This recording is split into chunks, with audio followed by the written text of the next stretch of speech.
नमस्कार, आज के मुख्य समाचार इस प्रकार हैं। प्रधानमंत्री डॉक्टर मनमोहन सिंह ने हिंद महासागर में समुद्री लुटेरों की सक्रियता पर जताई गंभीर चिंता। कहा, समुद्री मार्गों की सुरक्षा पर खास ध्यान दिए जाने की जरूरत। बंदरगाहों के विकास के लिए सार्वजनिक निजी भागीदारी पर दिया जोर। 2G स्पेक्ट्रम मामले की सुनवाई कर रही दिल्ली की विशेष अदालत 15 अक्टूबर तक अभियुक्तों के खिलाफ तय करेगी आरोप। द्रमुक सांसद कनिमोझी की जमानत याचिका पर सुनवाई 17 अक्टूबर तक टली। गिरफ्तार निलंबित आईपीएस अधिकारी संजीव भट्ट अहमदाबाद कोर्ट में हुए पेश। भट्ट के निवास पर गुजरात पुलिस का छापा।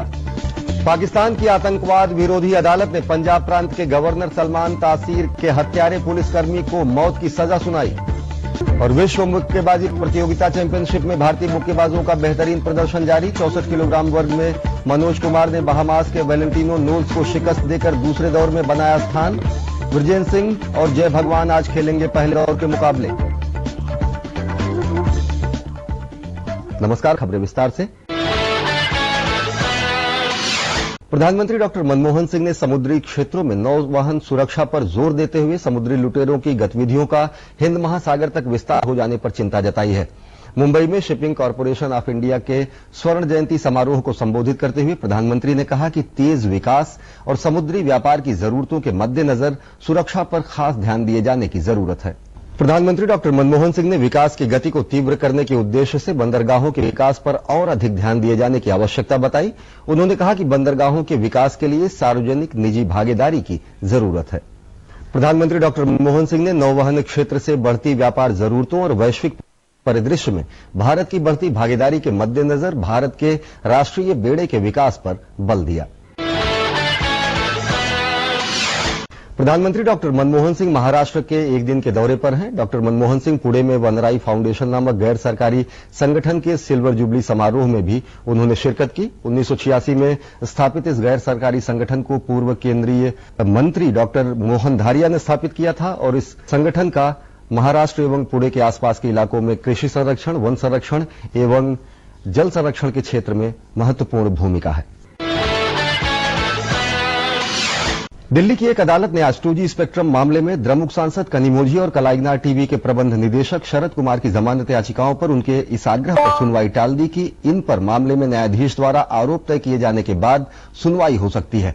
सीबीआई न्यायाधीश ओपी सैनी उनके आग्रह पर सहमत हो गए और कहा कि उनकी जमानत याचिकाओं पर 17 अक्टूबर को सुनवाई हो सकती है, बशर्ते अदालत आरोपियों के खिलाफ आरोप तय कर लेती है। न्यायाधीश ने कहा कि वे मामले में 15 अक्टूबर तक आरोप तय करने की प्रक्रिया पूरा कर लेना चाहते हैं, इसलिए जमानत आग्रहों पर सुनवाई के लिए 17 अक्टूबर की तारीख तय की जाए। कनिमोझी और शरद कुमार की ओर से पेश वरिष्ठ अधिवक्ताओं सुशील कुमार और अल्ताफ अहमद ने न्यायाधीश को सूचित किया कि वे शीर्ष अदालत के आदेश का अनुपालन करने के लिए बाध्य हैं, जिसने जमानत आग्रह को खारिज करते हुए 20 जून को कहा था कि इस तरह के आवेदनों पर मामले में आरोप तय होने के बाद ही विचार किया जा सकता है। इस बीच कांग्रेस नेता अभिषेक मनु सिंघवी ने कहा कि अगर कैग द्वारा स्पेक्ट्रम आवंटन पर दिए गए नुकसान के आंकड़े को लेकर कोई संदेह है तो उसे नुकसान के आंकड़े की दोबारा समीक्षा करनी चाहिए। कांग्रेस नेता ने कहा कि उनकी पार्टी हमेशा से ही तथ्यों पर आधारित आंकड़ों पर विश्वास करती रही है। भारतीय पुलिस सेवा के निलंबित अधिकारी संजीव भट्ट आज अहमदाबाद कोर्ट के समक्ष पेश हुए। इस बीच पुलिस ने मामले से संबंधित सबूत जुटाने के लिए मेमनगर स्थित संजीव भट्ट के घर पर छापे मारे। संजीव भट्ट ने गुजरात के मुख्यमंत्री नरेंद्र मोदी पर 2002 के दंगों को लेकर उनकी भूमिका पर आरोप लगाए थे। संजीव भट्ट से एक एफआईआर के सिलसिले में पूछताछ की जा रही है, जिसे केडी पंत नाम के एक कांस्टेबल ने दायर किया है और जिसने 2002 के दंगों के दौरान संजीव भट्ट के अंतर्गत काम किया था। भट्ट पर एक सरकारी कर्मचारी को धमकाने, झूठे सबूत इकट्ठा करने और गलत तरीके से फंसाने के आरोप हैं। संजीव भट्ट की पत्नी ने पुलिस आयुक्त को चिट्ठी लिखकर उनके जीवन को लेकर खतरे का अंदेशा जताया है और न्याय की गुहार लगाई है।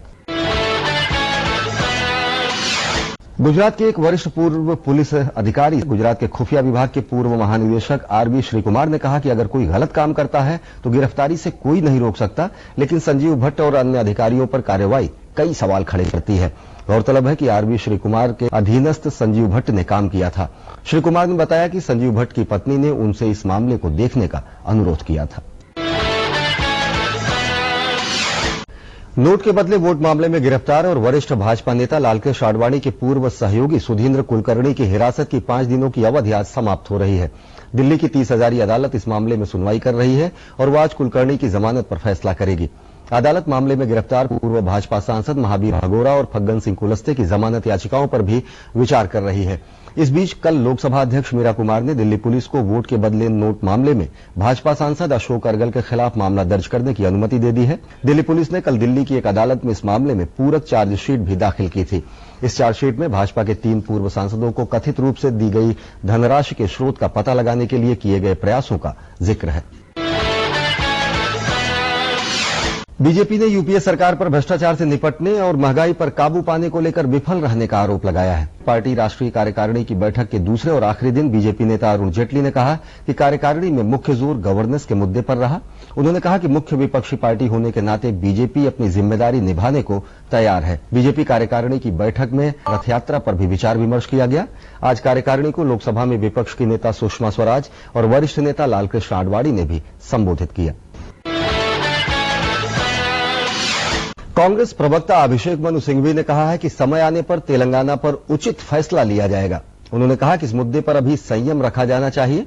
तेलंगाना पर कल कांग्रेस कोर ग्रुप की चर्चा हुई थी। बैठक में कांग्रेस अध्यक्ष सोनिया गांधी, प्रधानमंत्री डॉक्टर मनमोहन सिंह और पार्टी के अन्य शीर्ष नेताओं ने भाग लिया था। इससे पहले आंध्र प्रदेश के कांग्रेस प्रभारी और केंद्रीय स्वास्थ्य मंत्री गुलाम नबी आजाद ने तेलंगाना मुद्दे पर कल शाम अपनी रिपोर्ट कांग्रेस अध्यक्ष सोनिया गांधी को सौंप दी थी। इस बीच आंध्र प्रदेश से कांग्रेस के सांसद पी प्रभाकर ने कहा है कि गुलाम नबी आजाद द्वारा जो तेलंगाना पर रिपोर्ट कल सौंपी गई है उस पर जल्द से जल्द विचार कर फैसला किया जाए। वहीं टीआरएस प्रमुख के चंद्रशेखर राव की अगुवाई में 22 सदस्यीय टीम दिल्ली में है। टीआरएस प्रमुख ने कहा है कि वे प्रधानमंत्री डॉक्टर मनमोहन सिंह से मुलाकात कर उन्हें तेलंगाना राज्य बनाने की मांग को लेकर ज्ञापन देंगे। चंद्रशेखर राव विपक्षी दलों के नेताओं से भी मुलाकात कर तेलंगाना राज्य के जल्द गठन का रास्ता साफ करने के लिए सहयोग की भी मांग करेंगे। लोकपाल विधेयक पर विचार कर रही संसदीय समिति के सामने आज केंद्रीय सतर्कता आयुक्त प्रदीप कुमार और सीबीआई निदेशक एपी सिंह ने अपनी राय रखी। दिल्ली में आज अभिषेक मनु सिंघवी की अध्यक्षता में गठित विधि एवं न्याय मंत्रालय की संसदीय समिति के समक्ष उपस्थित होकर प्रदीप कुमार और एपी सिंह ने लोकपाल के दायरे में सीबीसी पद और सीबीआई को रखे जाने को लेकर अपनी राय से समिति को अवगत कराया।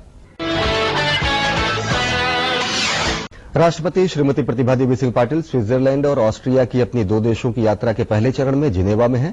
राष्ट्रपति की सप्ताह भर लंबी यात्रा के दौरान भारत, स्विट्जरलैंड और ऑस्ट्रिया के साथ व्यापार के अछूते क्षेत्रों को तलाशने की कोशिश की जाएगी।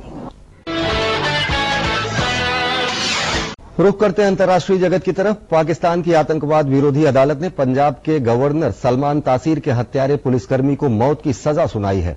गौरतलब है कि इस साल 4 जनवरी को तासीर की उन्हीं के सुरक्षाकर्मी मलिक मुमताज हुसैन कादरी ने गोली मारकर हत्या कर दी थी। अदालत ने कादरी को हत्या और आतंकवाद के 2 मामलों में मौत की सजा सुनाई है। हत्या के बाद कादरी ने अपना गुनाह कबूल कर लिया था। अजरबैजान में चल रही विश्व मुक्केबाजी प्रतियोगिता में भारतीय मुक्केबाजों का बेहतरीन प्रदर्शन जारी है। भारत के मनोज कुमार 64 किलोग्राम वर्ग के दूसरे दौर में जगह बनाने में कामयाब रहे। लाइट वेल्टरवेट के दूसरे दौर में मनोज ने महाबाज के वैलेंटिनो नोल्स को 17-11 से शिकस्त दी। मनोज ने कॉमनवेल्थ खेलों में सेमीफाइनल में भी नोल्स को शिकस्त दी थी। अगले दौर में मनोज के लिए मुकाबला आसान नहीं होगा क्योंकि अब उनका सामना मौजूदा यूरोपियन चैंपियन और चौथी वरीयता प्राप्त आयरलैंड के रेमंड मॉयलेट से होगा। आज होने वाले मुकाबले में ओलंपिक कांस्य पदक विजेता विजेंदर सिंह 75 किलोग्राम वर्ग में अपने अभियान की शुरुआत करेंगे। वहीं जय भगवान भी 60 किलोग्राम वर्ग में एक्शन में नजर आएंगे। तो ये थी आज तक की न्यूज और अब समय हो चुका है विदा लेने का।